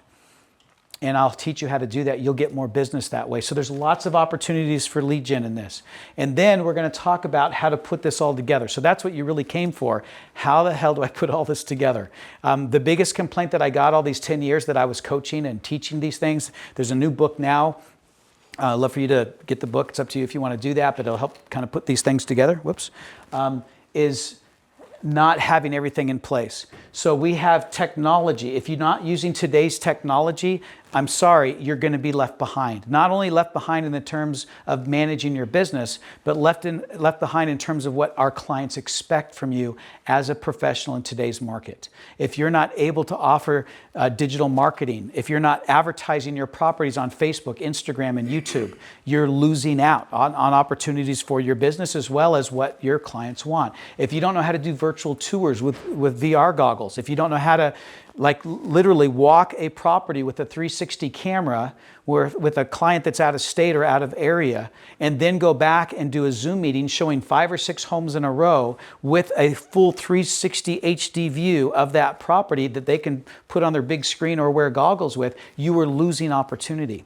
People are now expecting that more than ever, and it'll continue to grow that way. If you've been left behind on the technology side, you will continue to lose business. If you can be on top of it, you will gain business. That's going to be the difference, especially the way things are going right now. AI is a really big part of our business, which I'm going to teach you about as well. But not the tricks and the corny, quirky stuff. Sometimes we take technology and we just re-emphasize the things that aren't important to them. We re-emphasize ourselves as the point of concern or what they care about. I'm sorry, I hate to say this, but your face, as beautiful as it is not what they're shopping for. They are shopping for homes and wealth and understanding and the ability to kind of accomplish the goals that they have. Tapping into understanding what those are and giving them more of what they want will separate yourself no matter what you look like and no matter how many self-promoting videos and stuff like that you do. So we're going to talk about CRM lifecycle management. We want to make sure in that homeowner lifecycle we know where people are at any given time and what they want. Because if we give them the right message at the right time to the right person, we're going to win. If we give a blanket message out to everybody and hope that a few people key in on it, we're going to start losing our people. How many of you spend a lot of your time every week unsubscribing to texts and to emails just because of it's just a bombardment of junk that's out there right now? Don't be a part of that. Be a part of what they care about when they care about it and know when that is. If you don't have a CRM in place that tells you where people are, what they're looking at, if you can't send out a property alert and you can see exactly what properties they're looking at, what price point, what area, all those different things. If you can't send them information that's very specific to investment properties compared to a luxury home, compared to a starter property, and I'll teach you about all the little nuances that happen with that, they're just going to go to Zillow. You want them to come to you, then you need to give them a reason why beyond what they can already do online, okay? So we'll talk about that lead generation that I showed you on that last screen. We'll talk about lead management. So you can generate leads, but then how do you manage and nurture those leads? We'll talk about social media management, the real kind of social media that generates deals and that helps to support what you have to offer, not just who you are as a person. We'll talk about transaction management, making sure that the transaction goes smoothly. Like I said before, the transaction is where you build loyalty. That's where you show what you can do better than, or hopefully as good as any good agent out there. If you don't have everything in place and you spend all your time trying to get the deal, you're going to lose people during that transaction management component of it. So we'll talk about how important that is. And then wealth management. This should be a part of your tech stack in order to understand how to help people through all this. Then in terms of your SOPs, and these aren't all of them, you've got your morning routine. We'll talk about that in just a second, how important that is to get the day going right. Then you have your power hour. You have to prospect at least 1 hour a day or you're not going to get the business that you want. But I'll teach you how to prospect in a way that's going to bring them to you, not push them away from you. You want to make sure that you're attracting people, not selling people. Does that make sense? And we'll talk about what that message means. We'll talk about the $20,000 listing services. We call it this because I want to remind every agent that I coach that you're charging them $20,000 for your services. If you're not giving them a value that they can understand that's worth $20,000, what are they going to think of that? Wasted money. Yeah.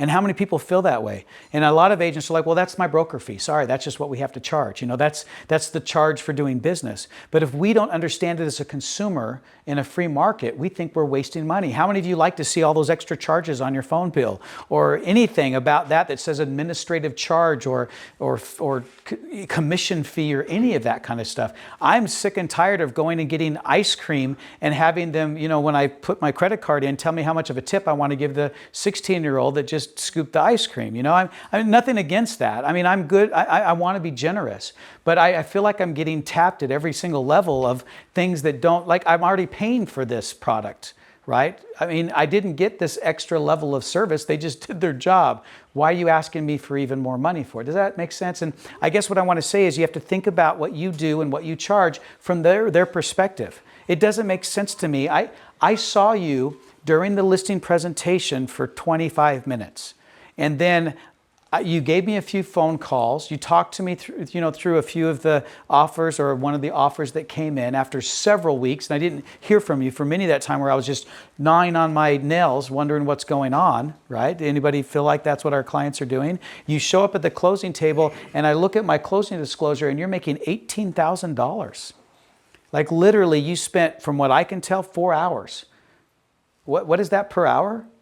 That's a lot of money. And you're driving your nice Tesla, wearing your nice clothes and stuff like that. And literally, my sister-in-law does the same thing. And my sister's brother's cousin's aunt, you know, and that kind of thing. What makes you worth $18,000? I don't even pay my lawyer that much money. I don't even pay my CPA that much money. But I'm paying you 10 times what I would pay for someone to do a job for that amount of time that's being spent. So we need to make sure that they understand what it is that you're offering, and it has to be tangible and evident to them. Captivating buyers. We'll talk about those virtual tours. Virtual tours, I love, you know why I love virtual tours so much? Because I don't have to set appointments and go show 15 homes to somebody. Do you know what a virtual tour is nowadays? I'm not talking about taking your phone and doing the famous, what's the iPhone one? The FaceTime, yeah. How many of you have done a FaceTime, you know, with your clients because they want you to go do a FaceTime? Worst thing you could possibly do. They're looking at a property in portrait view as you walk around doing the Blair Witch FaceTime, you know, with them. And, you know, maybe you have a stabilizer on your newer phone if that's possible. For the most part, it's like, I can't, can you show that again? You know, it's really hard to see that. So I have to come look at it. Imagine we have this little camera. I'll show it to you when we go through that class. It's about this big. It has cameras on each side. HD, you know, it does it in 8K, but of course you're not going to stream that. But you have 4K resolution that you're walking around a property with. They can even pause it and look, and I'll even show you, because we'll have time, I'll show you an example of what that means. But I'll tell you, just that right there separates you from all the other buyer agents that are out there. I'm going to walk these homes for you. You don't have to come out and look at all these 15, 20 homes, because really it comes down to the 1 or 2 homes that you want to buy. You know, if you want to know the area, go do a drive-by or something like that. But we kind of create these SOPs in a way that creates a offering that's so distinctive and so powerful in terms of how it's offered that we separate ourselves from all the other agents, and that's why they choose you. And that's also why they refer you. If you want people to refer you, you have to give them a reason that's beyond just being a nice person. And then we talked about the pathway to qualification and the home equity assessments. You guys excited about this? This is where it gets exciting, because this is where we're going to get to all the fun stuff. So let me show you, and just as an example, really quick, just so you can kind of see this, because I've been talking a lot about it. So here's, in terms of technology, I want to give you an example of technology and some of those SOPs. So here is a website, right, an IDX VOW website. By the way, most agents don't know what VOW is. Anybody know what VOW is? Okay, only the people that work with you. What is VOW? I can't remember. Sold data. Why is sold data in Utah so important?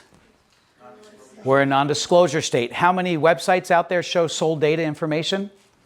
None of them do, except for ours. Well, you should have that there, because you need to give them information about not just what's up for sale. Because do people put ridiculous amounts on their listing price sometimes that have no sense of reality to them, and then people think, oh yeah, that's what my house is worth. So we have that. So you have this, we call it front of office. So this is the front of office, which is all IDX and VOW fed. Now notice this one, Utah Valley Real Estate. Buy and sell in Eagle Mountain, Saratoga Springs, Lehigh, and surrounding areas. Your local expert for Utah County's fastest growing cities. Why would I do that? I'm limiting. This is my own personal one, by the way. Why would I limit what I have to offer just to this one little area that it doesn't include Salt Lake? It doesn't include St. George or Park City or the valley above and the valley below. Why would I do that? You establish yourself as the expert of a hyper-growth market. Yeah, and I'm the expert right here in the area. How many of you are an expert for your particular area? Utah. Good. Utah's yeah, you're an expert for Utah. How many of you know the names and you've met with the principals of the high schools in your area? Then you're not an expert. How many of you know the names of every one of the parks that are there and you've met with the local businesses? How many of you go to the Economic Development Committee or you're on that committee at City Council and you go to your city council meetings every single month? I see the police guy, he's like, yeah, I have to be there. Yeah. Yeah, exactly. So that's expertise. We think we're experts, all of us. I bet you all think that, right? And there's nothing wrong with thinking that. But for the most part, we're not. We are not experts. And they know it, and we don't sometimes. We're the ones with our heads in the sand when it comes to that kind of thing. It's like I remember reading when I was studying for my MBA, we were talking about Netflix. And, well, actually, it was Blockbuster. So Blockbuster, the CEO was getting interviewed by Motley Fool, and they was asked, "Are you concerned about this Redbox and Netflix?" And you know what he said? He's like, "No, I'm not at all." Did you know that Netflix was actually created for Blockbuster? Blockbuster was the place to go when it came to aftermarket movies. So the owners of, or the startup of Netflix, they created Netflix for Blockbuster. They went to them and offered them a controlling share of the company for like peanuts of what they actually, were worth, or what they're worth now. But what did Netflix say to them? Oh no, people want to. They were convinced. People want to go to our stores. He even said this in his interview. They want to walk to our, or drive to our stores 10 to 15 minutes away, come into our little brick and mortar place, and they're going to, browse the 5,000, titles that are on the floor. They found out when they did a heat map. We used to do this with companies, is we would do a heat map of their facilities or their places to see where people are actually using the space. The heat map showed they were only going on the outer walls. Like hardly anybody walked in the middle where all the other movies were. Why were they going on the outer walls? Those are the new releases that they wanted, right? And Blockbuster, in order to offer that the way that they did, even back then it was like $5 a night, to get a movie. That seems really expensive even now. And this is like 20 some odd years ago, right? When they went out of business because they weren't in tune with what the consumer really wanted. Redbox, which is probably going to go out of business soon if it hasn't already, but at the time it was convenient because you could just go to your gas station, grab a movie and go home. And then the biggest problem with Blockbuster is you might get excited to go pick up that new release. What was the thing that you didn't want to do? Return it back. So you know what how many of you had, like I even have, I think a couple of Blockbusters still sitting at my house. I was afraid to take back because I have like $300 late fees on the damn thing, right? They had to give like forgiveness days where you could bring back your movie so they could get their movies back because people didn't want to bring them back. And then of course they weren't getting repeat business from those people because they didn't want to go back in their store and be told, "Oh yeah, you can rent this movie for $5, but you owe us $300 on this one." Well, when Netflix came along, they're like, "Well, if you get up to $19 that you've kept the movie and not returned it, you own it." But it's capped at $19. That was a smart thing to do. They were really in tune with their customer and what they wanted, and they knew what technology was doing as well.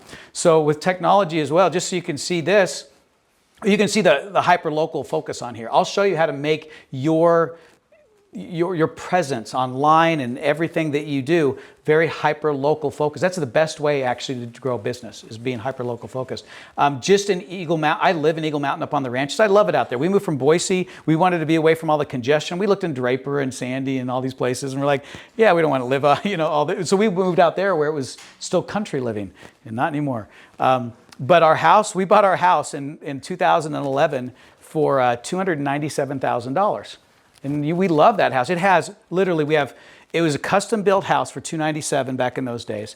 It has beams that go all the way throughout, 25-foot ceilings with the beams that go from the front all the way to the back. They're from a bridge in Germany that they shipped in. It was like really cool house. And then we have 25-foot windows going out. We're on the 17th green of the golf course. If you golf there, if you walk up those steps, that's our house there. They decided to build the Saratoga Springs Temple right in the middle of our big window. So that was nice. And then we have the lake. We can see the Y on the mountain from this view. The house just appraised for $1.1 million. So, and I bought it for $297. That's the way the market's gone. It's been crazy out there. But just in the last 2 months, I bought or helped people buy or sell 11 properties just in Eagle Mountain, right? It's a growing place, or Saratoga Springs as well. But that's my domain, right? I'm fine with that. You have your domain, but be your domain owner, right? And that's what we do with these sites. Now, here's what I do with the 360 tours. I don't know if you've seen this before. I love this. This is a camera that we bring in, but the people can look all the way up and down and all around. They can follow me around with me walking around the property. They can even put their VR goggles on and they're there with me and I can walk them around the property. You know how many people love this? We've actually sold several properties where the people didn't even set foot in the house because of our 3D technology. The last house that we sold in Orem, the owners that bought it, he's a professor now at BYU. He moved from California. He hadn't even set foot in the house until after it was purchased. Or no, it was the walkthrough right before it was purchased, right, Jeff? Was it the walkthrough right before it was purchased? But if we didn't have the technology, that kind of thing wouldn't happen. Look at what we've done with our technology here. I don't know if you can see it here. Open house weekend. We've actually scrubbed the MLS because this is important. We found that with the research that we've done, that people are going open house shopping. Sorry, the internet down here is a little bit slow. Everybody's on the internet. But when it loads, it usually loads really quick. Let me refresh this. It's always great when you show technology and it's like, oh, where is it? There we go.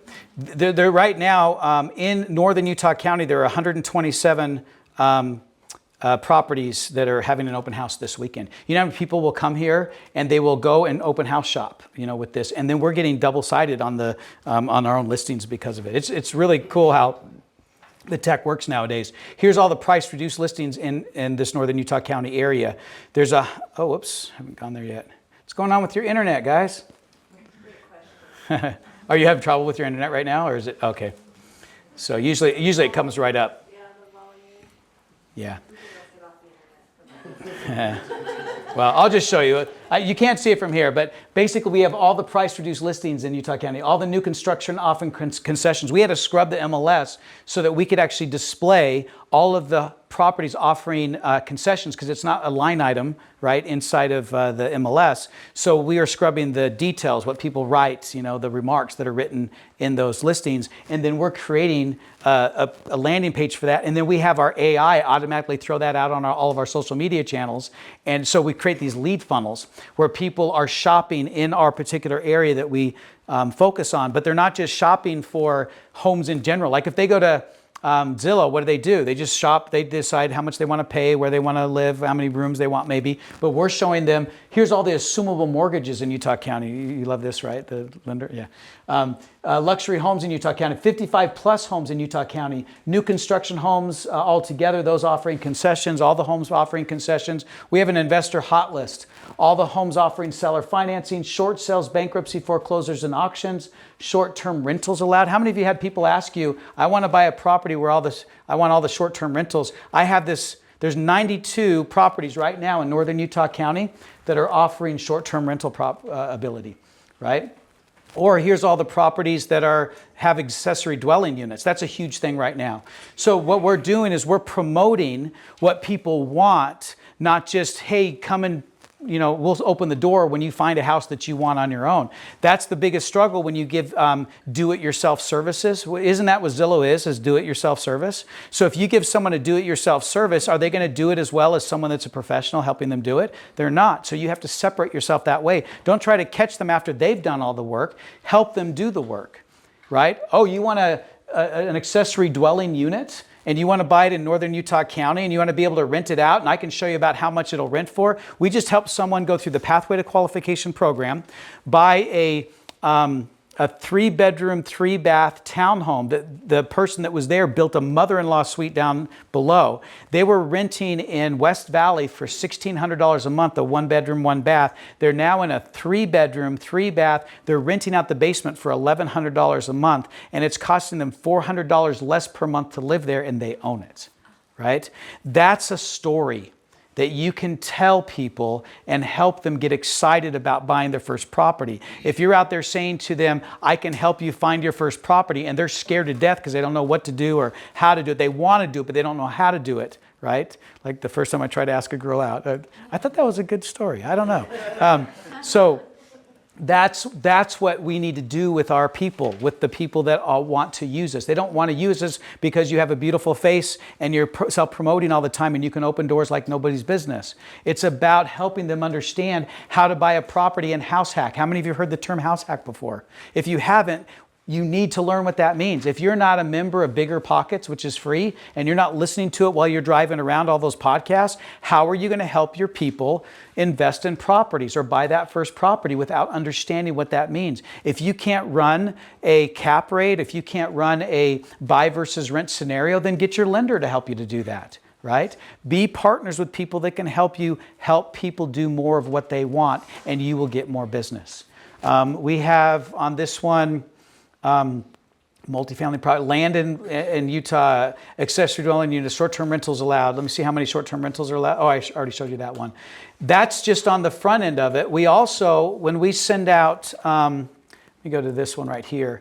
Every single month, every homeowner in our database, every single one gets 3 things every single month. How many of you would like to send something to your homeowners every single month that they get to remember you?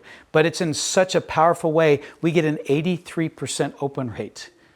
83%. No one's even heard of that. Sounds crazy, doesn't it? I mean, a 0.07% sounds good for most people sending out newsletters, or a 0.02 or something like that. Why do they get so excited about what we send them? One, we give them a home equity report, a very detailed home equity report with sold data offerings on there, where it shows them what's been sold in their area, not just what's for sale in their area. I'll show you in just a second what that is. That's number one. Number two, they get a market report for their city, not for Utah, not for the Wasatch Front, for their individual city. I can do it by county, by city, but usually I do it right in that city area that they're in. Then the third thing, guess what they get? A home maintenance reminder. We remind them of 2 things they should do to keep their house up. How many of you flush your water heater every year, even know what that means? How many of you seal your granite and your grout every single year? How many of you clean out your gutters before the winter comes and things like that? You know about those things, maybe. You know about them, but your clients, many of them don't know. Like when I tell my clients about flushing their water heater, they have no idea. They're like a toilet, you flush it? What does that mean? Why would you do that? Did you know a water heater can last you 30 years easy if you flush it regularly because of the sediment that builds up? It's just a big tank and it has a heating filament in it. That's all it is. It's a very basic machine in the sense, very basic thing. But when the sediment builds up, it basically attaches to the heating filament, gets on the bottom, and then within 5 years or less, those are blowing out. Did you know that? That's why they do, and they only last 5 years. Teaching them how to manage and maintain their house is important. You write your own personal message. This is what we teach. Write something kind of fun and personal, like you should. This is a great new year. It's time for decluttering, or how you're doing it, or something like that. And then you send them to a page like this. Oh, whoops.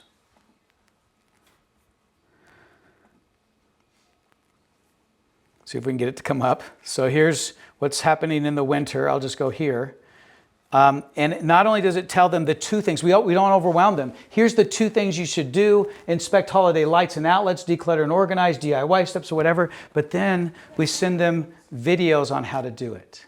So they get all these great videos that says, even if they want to tune up their own, even this one is talking about how to manage your furnace, right? And how to change out your filter and stuff like this. We even recommend that you change out all these videos, if this is your site, with your own. Did you know you can invite your HVAC guy to your house and they'll even do a tune-up for free on your furnace?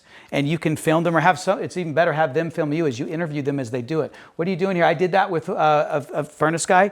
Did you know that there's 9 heating filaments in your furnace? I didn't even know this until he went through it, because we've had our furnace tuned up, but I don't watch him do it. They pop out these 9 little filaments. They're just little squares, right? They pop them out and they have a heating piece to it. He put it in a colander, took it over to the bathroom and washed them out.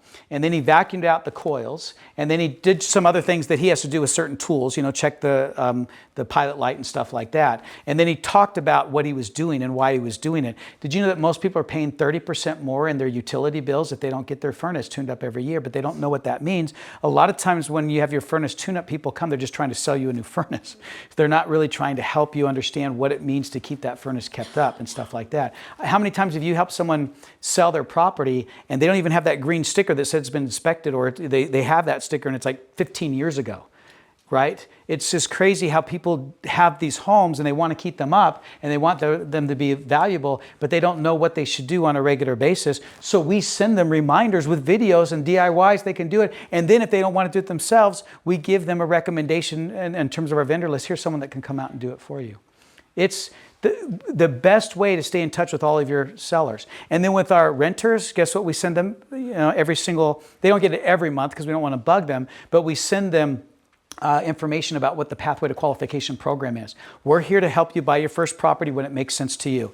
The best time to do it is when your next lease is up. When's your next lease up? We have a lot of replies just from that. Hey, my lease is up in October. Great. Would you like to be able to buy a house instead of signing a new a new lease agreement? That, just twisting it that way, makes all of them want to be a part of what you're offering. Why is that? Why would you think that is so powerful, that message? Gets them ahead of time. There's no pressure. They don't feel like you're pressuring them into a sales effort. I'm here to help you. You want to know where you're at, where you need to be? Do you want to buy a house? Well, yeah, I would like to buy a house. Why don't we show you where you are and where you need to be so that you can buy by when? By the time your lease is up. And then they get excited about doing that. You know how many people have responded to that? And as soon as we get them through that initial appointment with the lender, they're ready to buy right now. They're starting to look at homes. Then I send them property alerts and all sorts of stuff. It's fun. It makes what we do fun. How many of you feel like you would like to bring the fun back into real estate? Because right now it's a grind. Anybody feel that way?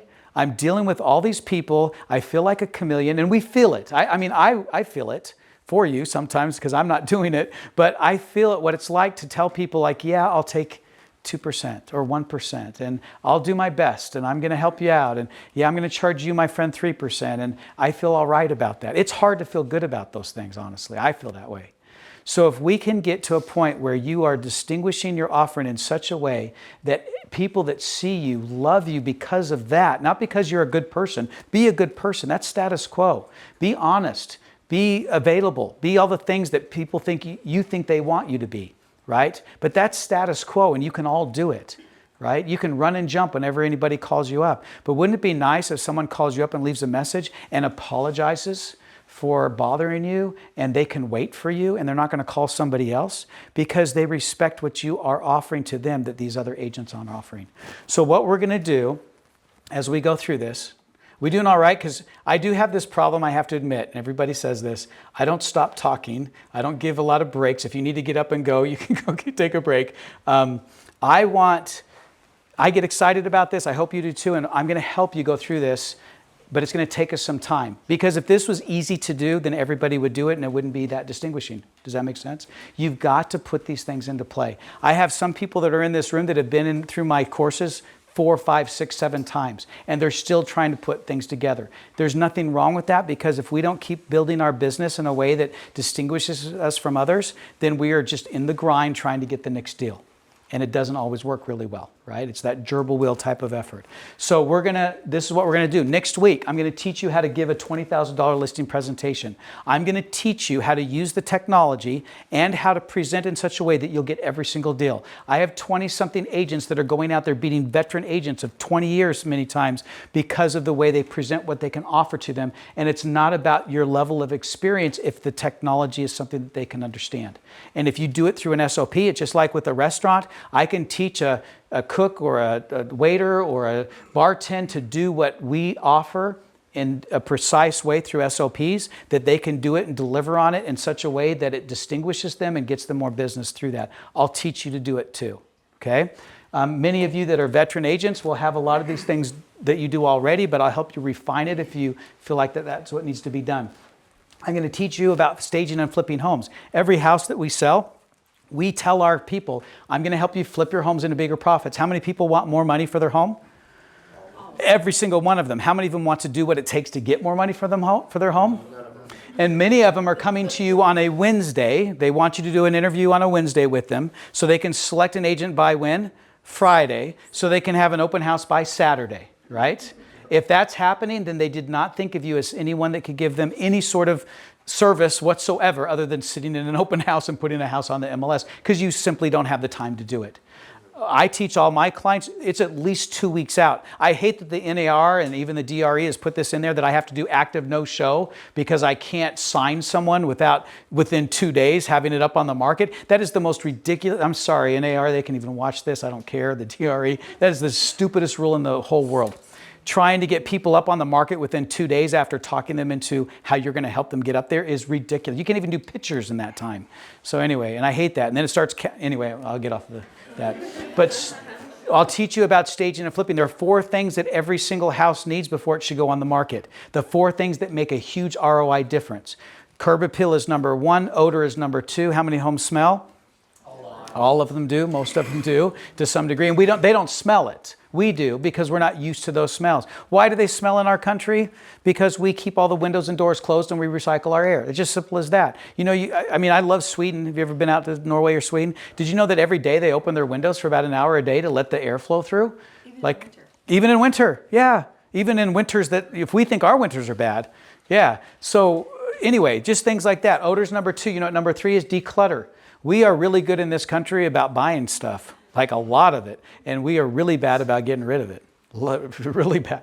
So helping them declutter, and then 4th stage, right? Even if they're going to live in the house, we help them stage. How many of you can go into a house and help someone take what they have, get rid of 60% of it, and then stage the rest of it? If you can't do that, then you're not a great listing agent, and I'll teach you how to do that. Most agents are really, literally, put a sign in the yard, hire a photographer to take pictures, put it up there. Hopefully it's not too overpriced. If it is, we have a reduction price plan in place. If anybody has an SOP, that's one SOP I've seen a lot of agents have, our price reduction plan. Worst way to sell a house. It happens sometimes, though. I've had to do it myself sometimes, but you don't want to be locked into that all the time. You want to help people maximize what they can get for their homes. Guess what everybody wants to buy when they're looking for homes? A beautiful, non-smelly, non-cluttered, staged home. Something they don't have to do anything to. What was that? Something they don't have to do anything to. Exactly, they do. They all want to. Like when you think of Chip and Joanna Gaines, I mean, what's the finale at the end of every single one of their shows? You know, when they had that big picture and they would bring it out, right? And people have tears in their eyes. Could you imagine if they walked into an empty house? Where does she make a lot of her money from right now? All the furniture, exactly. All the stuff that, that's in there. That's what. So it's kind of funny. We build homes and we spend all this time, like a builder will spend all this time with all the things that cost the most money, the foundation, the roof, the framing, everything else. And then they'll get cheap on the carpet and get cheap on the trim and all that. And I'm like, man, if I were a builder, and that's what I used to teach my builders with, you don't have to be a custom, build, and they're starting to do it now. Put the 6-inch trim on on the baseboards. Put nicer trim and nicer finishes and everything. You spend an extra $5,000 or $10,000 on that house, it'll sell for $40,000, $50,000 more, and then stage it. Now they're finally figuring that out, and they're starting to do that. Do you remember back, especially in the days where they could sell anything for any amount of money? They're the crappiest built homes ever. We're dealing with them right now. Sorry about that. Listing advertising. I'll teach you how to advertise. You have to advertise your properties on Facebook, Instagram, and YouTube, every single one of your properties. Now, if you've been through my course before, we didn't have the technology. It took like 2 hours at least to put that all together the way we taught it. Now you can do it with one click of a button on our system. So if you want to do that, great. Please, this is CE right now. I'll sponsor it in just a second. But I want to make it easy, but you have to advertise on those platforms. We get most of our buyers, well, I would say most, about 50% of our buyers now are coming unrepresented from what we're selling through social media. Is that not a good thing to do? We double side a lot, and we do it ethically, we do it morally, we do it, please don't think compliantly, but we do it a lot because people right now like that. It's convenient for them to deal with one agent on both sides. So as long as they both agree to it and we disclose everything appropriately, I'm trying to make sure I get all the disclaimers in here. So I let you know, please talk to your broker if you have any questions about that. we're doing that, but you have to know how to advertise your properties. If you're only relying on the MLS and the syndicates, which I think is so funny when agents brag about how it's going on 250 syndicate sites like Zillow and like they did anything for that to happen, you know. But what you can do that goes above and beyond others is what I'm going to show you in this class. Then we have the grand open house. Open houses right now are key. If you want to get more business, open houses are great. The NAR kind of caused that. That's an NAR ruling, I should say, because how many people go open house shopping now? And do you know why? You have to know why they're doing it. Why are they doing it? So they don't have to sign an agreement. They can go out there and just look at homes. You'll find a ton of them. It was funny, we've had so many properties in Eagle Mountain that we've had for sale recently. I have the same people coming through. If they didn't buy the one house, they're coming to the next one and coming to the next one. I finally get them in my database and I'm sending them information. Unrepresented buyers, they just don't want to sign with an agent. They're tired of trying to get, or agents calling them and saying, you have to sign with me in order to look at the home. They hate it. We have to give them a reason to want to sign with us beyond what that means. And that's what I'm going to teach, or what it means to open doors. And that's what I'm going to teach you in terms of the ultimate home buyer presentation. How to get buyers to sign with you because they want to sign with you and they know that it's better for them to do that. Not because you're forcing them to do it because you can't show them the house without that signature. Or to do what like Zillow and others are doing where they do a one house agreement. How many of you have those with even your broker now? One house agreements, 7-day agreements. They're trying to do anything they can. And does that help us in any way? Honestly, I think it's worse. It's like telling and teaching people, yeah. There's agents out there right now that are showing homes without an agent. Yeah, they're just doing it without it, yeah. And I see it on social media. Am I going to get in trouble for this? I'm like, dude, yeah, you're going to get in trouble for it. But there's ways to get people to want to work with you if you give them a reason that's beyond just them working with you, right? It's about them getting more of what they want. And if you can give them more of what they want, they're going to sign, or what they even knew they could get, I guess, if that makes sense. We'll talk about that. We'll talk about being the community go-to agent, being that hyper-local focused agent. If you don't have a GMB page, if you don't have reviews on Zillow or Realtor.com or one of those, take advantage for free of those profiles that you can have in reviews that are going to get you more business. If you don't think that that customers are looking at reviews, if you don't think that they're not doing that, you're wrong. They are. Just like you look at Amazon reviews for anything you purchase. They're looking at your reviews. If you're not managing and getting lots of reviews, you're going to lose business. Okay? And then we'll talk about mastering those virtual tours as well. And then we'll talk about the morning routine. So let me go through really quick because we only have a few more minutes left. Then you get lunch. You get 2 credit hours, and hopefully I see you next week. You coming back next week? Yeah. All right. Okay. $20,000 listing presentation, and all of it you get for free because we're offering this with the sponsorships that we have. So thank you for those sponsors. There is a book. If you want to be able to follow through, this actually follows each class. So each chapter, and I made them lots of pictures and lots of big letters and stuff like that. So you can follow through, but it'll show you kind of step by step what I'm teaching here if you'd like to get that.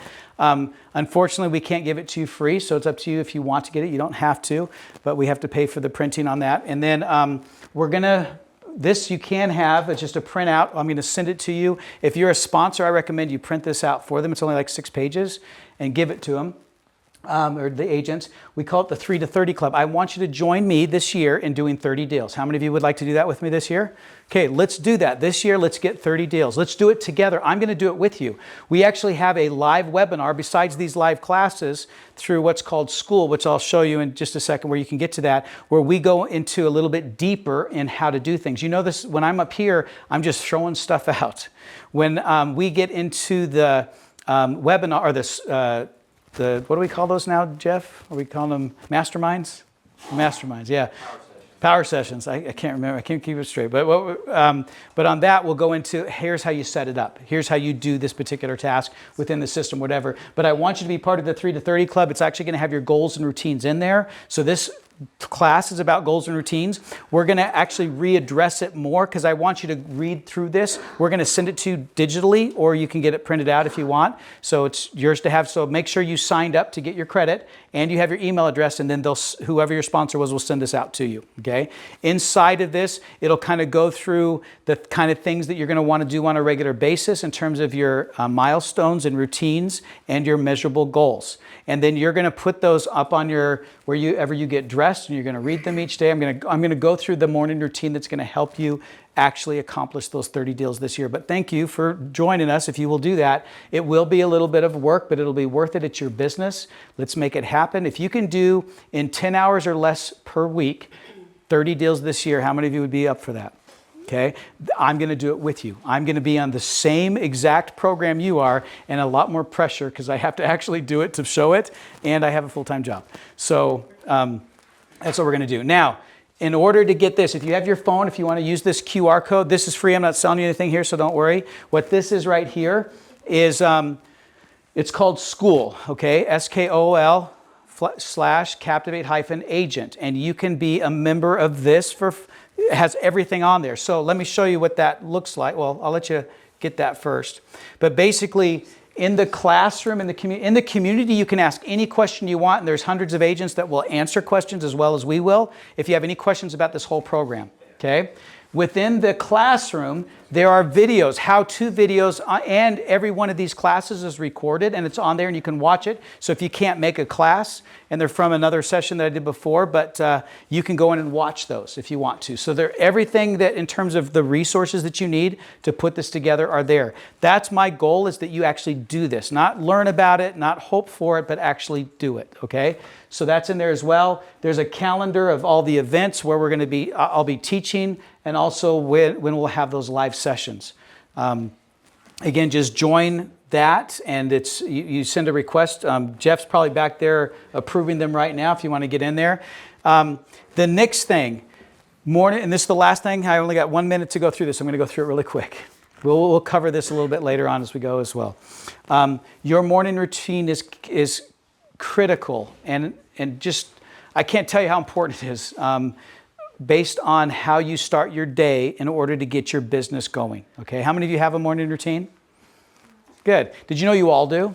We're creatures of habits. You're all probably pretty much doing the same things every morning. Now, I want you to be more intentional about it. So what I'm going to teach you about is leading up to your power hour, the kind of things you do to make sure that you're physically, emotionally, and mentally, and spiritually, and whatever that means. I'm not talking about, I know we're in Utah, it's not Mormonism and that kind of stuff, even though, that's great too. I just want you to feel like you can set yourself up mentally and spiritually and all these things, mentally and emotionally, on how to get to where you need to be, because it does take a difference in the way you see things and in the way you do things, because if you can't make those changes, you're just going to go back to doing the same things you've always done with the same results, okay?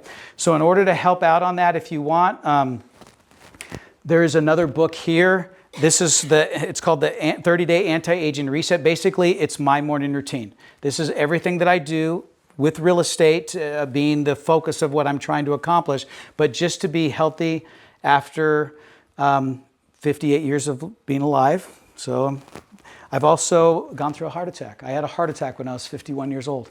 I have 2 stents. I have a stent in my left anterior artery, which is the widowmaker. Have you heard that before? I'll tell you the story later on because it's a pretty crazy story. And then one in one of the branches off of there. Staying healthy physically is an important part of being able to do your job. This is a hard job. It's not easy. You guys are all crazy for becoming real estate agents, honestly. But it's also very rewarding. But being able to keep everything together, making sure that not just your business is together, but your relationships, your mental health, and all those things are all important part of it. And I want to help you in all aspects. I hope you understand and believe that I'm not up here trying to pitch or sell. I'm trying to help. This is my why. Hopefully you all have a why. We'll talk about Simon Sinek's book, Start With Why. Have you heard that one before? Believe me that you can do incredible things. You have the power within you to do 2 to 3 deals every single month. And I'll teach you what we've learned and what we've spent a great deal of time and effort to put together so that you can take from us and not have to figure it out all yourself. But you have the ability to be as successful as you want to be and do it in a reasonable amount of time and keep your life intact. And I want to help you do it. I'm excited to work with you. I will see you next week, same time, same place. Thank you for coming today. And if you have any questions, we'll be around. And Scott, do you want to finish up here?